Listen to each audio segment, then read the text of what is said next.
So when I started your teachings not that long ago, everything really resonated with me, and I felt like for most of my life I've been in alignment, and I've always followed my intuition in a way that has led me to be a very happy person and have things come into alignment for me very easily. My friends have always said, "You're so lucky, things just come to you."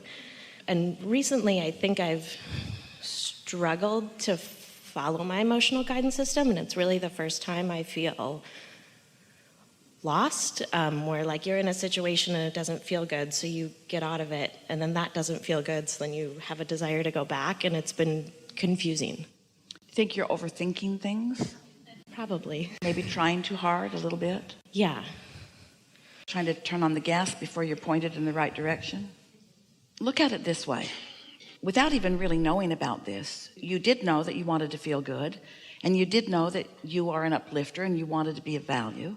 And so you just sort of leaned that way, and it came fairly easily to you. So can you identify what has changed now that it feels more confusing?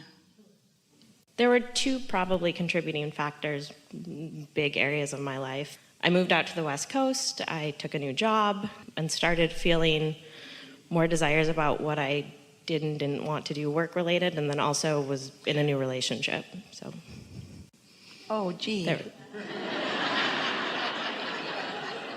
So is it possible, without even realizing it, that at least some of your alignment that you were describing was because you were in an environment of stability where most of the conditions that you were observing didn't challenge you? Definitely. And so since you weren't challenged, you really didn't know how to develop your sea legs. So you weren't really conscientious about guiding your thoughts, because your thoughts were mostly just what you were observing. We started with that here today. So how would you describe your current state of being? For example, would you say, I now understand more clearly than ever before the importance of the direction of my thoughts? Yes. And I now understand more clearly than ever before that I have a guidance system that makes that pretty easy. I have a guidance system that could make that pretty easy. I have access to a guidance system that when I click into it, I know what to do. So it's accessing the guidance system. Last week we gave an analogy, and Esther's been laughing about it, talking to different people about it ever since, that for years the analogy that we've given about alignment is, imagine a cork floating on the surface of the water, and you can hold it under the water, and let's call that negative emotion or lack of alignment. But when you let go of it, it floats right back up to the surface again. And so we've offered that for quite a while. And then recently we've been offering the analogy about the importance of hooking in or being a vibrational match or finding resonance with your source, and that not doing that would be like vacuuming your floor without plugging the vacuum cleaner in, going through the motions, and everyone could watch and say, good job, we see you're covering this entire floor, but you're really not accomplishing what you're setting out to accomplish. And then recently we offered another analogy which Esther really liked because the visual in her mind was so pleasing. So here's your vacuum cleaner, you, and because you do attract through sucking, and you want to be plugged in to that.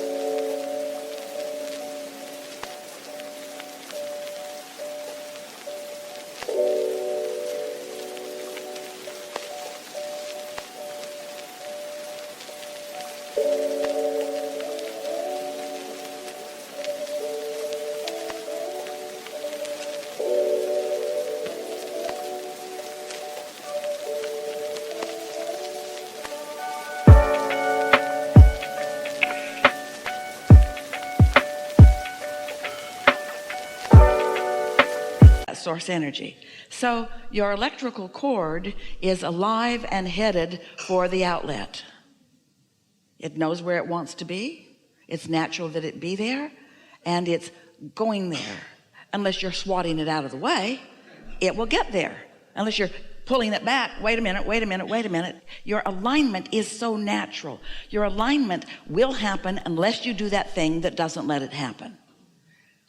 Your alignment will happen unless you do that thing that doesn't let it happen.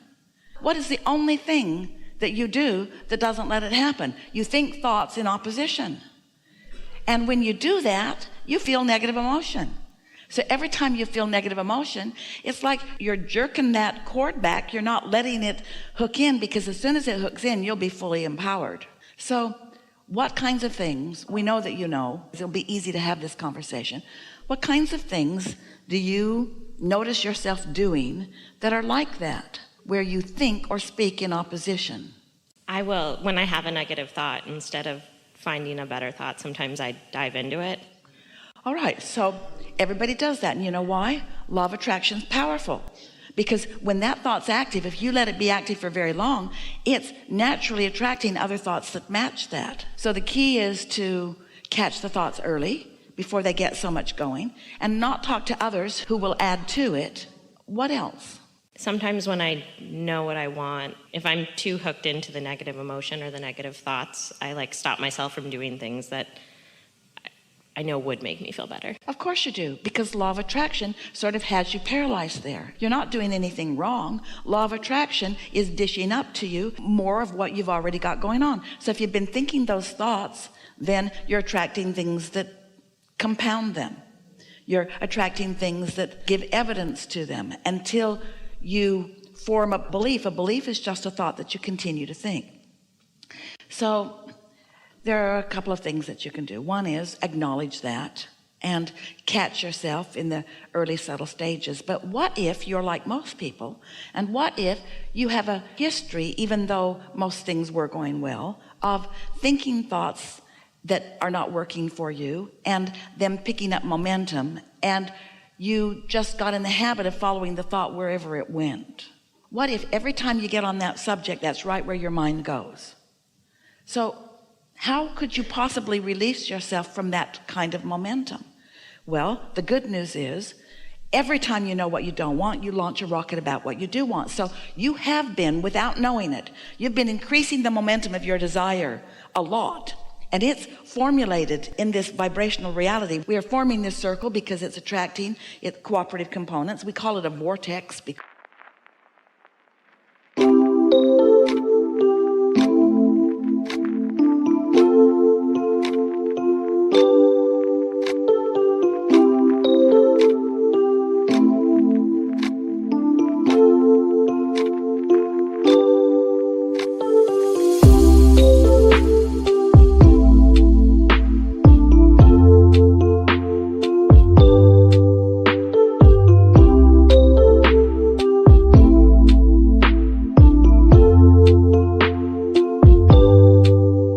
We wanted you to accept the reality of it, even though you can't see it or hear it or smell it or taste it or touch it. It is real.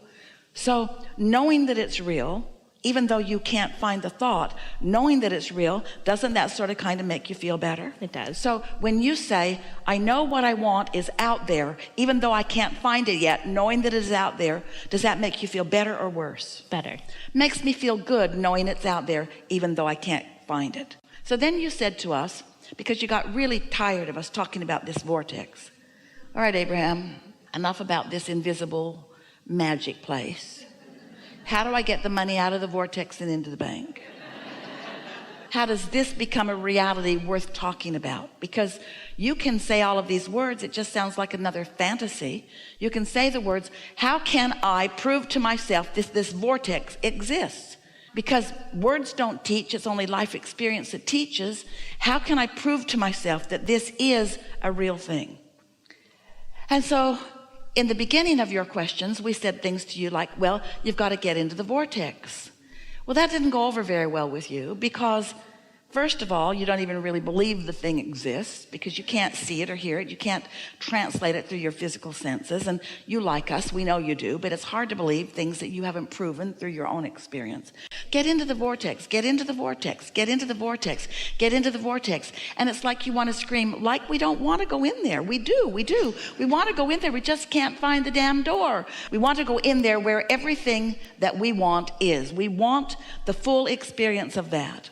So then we began speaking to you about the vibrational properties of what's in the vortex. It only contains wanted. It doesn't contain absence of wanted. So if you're walking around really keenly aware of the absence of things that you want, even though the vortex is there with everything that you do want, can you feel the problem there? You're vibrationally so far apart, because what's active in you is the absence of what you want, and what's active in your vortex is the presence of what you want. You're on different frequencies. You can't receive it. So then we began saying, you must get into the receiving mode of what's in your vortex, which means only one thing. It doesn't mean you have to know it all. You have to be able to describe it in full detail. It doesn't mean that you have to understand the whole workings of the universe and understand universal laws and explain them. It just means you got to stop doing that thing that doesn't let you be in the receiving mode. Well, how do you know when you're not in the receiving mode? You feel negative emotion. We think you know, if you pay attention, what kinds of thoughts and words and actions you're offering that bring negative emotion. It's not hard. If you're doing that thing that doesn't let you be in the receiving mode, so what's in the vortex can be received by you, if you're doing that thing that doesn't let that happen, and every time you do it you feel negative emotion, that's a clue. Negative emotion is pointing right at it. There you're doing it. There you're doing it.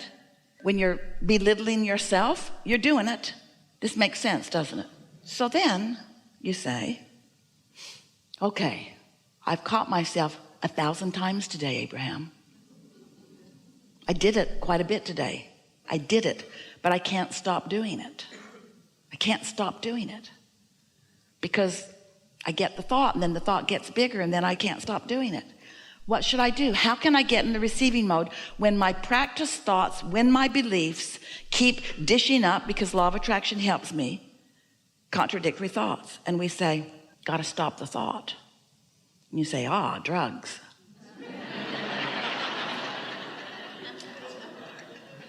Not exactly what we meant. You've got to stop the thought.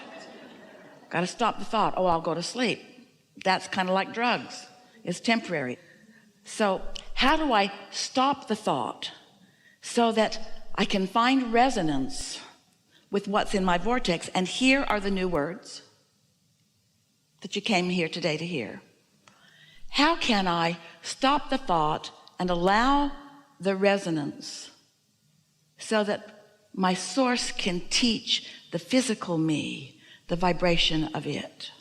If I could just be awake, not asleep, awake, not under the influence. If I could just be awake and stop the resistant thought,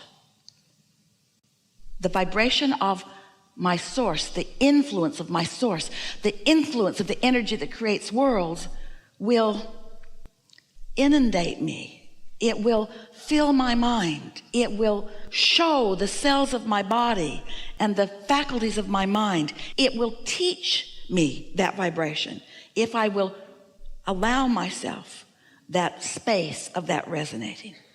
And you say, how do I do that? And we say, quiet your mind. What do you mean? Meditate. Oh no, not that again. Quiet your mind, which means stop the thought, which means find something to focus upon that's not that interesting. And as you quiet your mind, you'll feel it. You'll feel the detachment beginning to come. And if you do that every day for 15 or 20 minutes, so you quiet your mind and your vibration rises, and as your vibration rises, you feel the resonance. The source energy that is you will offer a vibration that is so compelling and so influential that the vibration of your being will begin to mimic it. It will become it. It will be you. Until before long, you will be a vibrational reflection of everything that you've been asking for, and no longer a reflection of the opposite. Did you hear it? So we could have a lot of conversations, and we actually like to do that. You could say blah blah blah, and we could say blah blah blah, and you could say blah blah blah. And can you hear how much better our blah blah blah is than your blah blah blah? You could say, I'm not sure what I'm doing. And we would say, well, you're getting better at this. And you could say, well, I once used to be better at it. And we would say, well, you can be better at it again. And you say, well, I'm not maintaining it very well. And we say, nothing that has been in the past makes any difference. And you could say, well, I really want to get my bearings here. And we say, you're getting your bearings. And you could say, well, I'm not sure what to do. And we would say, but your guidance system does know and is offering it to you continually. We could talk and talk and talk, and we could soothe and soothe and soothe, and that helps too. That's what selectively sifting of thoughts does. Or you could take the shortcut. You could find 15 or 20 minutes in the morning of your day. It's better in the morning because not so much momentum has got going in opposition to your alignment. You could quiet your mind, and you could allow your vibration to rise, and you could allow that resonance to be there, and you could begin to receive impulses and ideas that then when you follow them and the results are obvious, now you're also observing the results, which causes you to compound or practice longer. In other words, so the better it gets, the better it gets, the better it gets, the better it gets. So much so that in a very short period of time, you come to the hot seat and you say, Abraham, in the past, oh, never mind, the past doesn't matter. Frequently, what I'm noticing is I'm so tuned in that I just feel great all the time. And I have this spirit of adventure and passion about things. And everything's good with me. Just want to report in. See what we're getting at?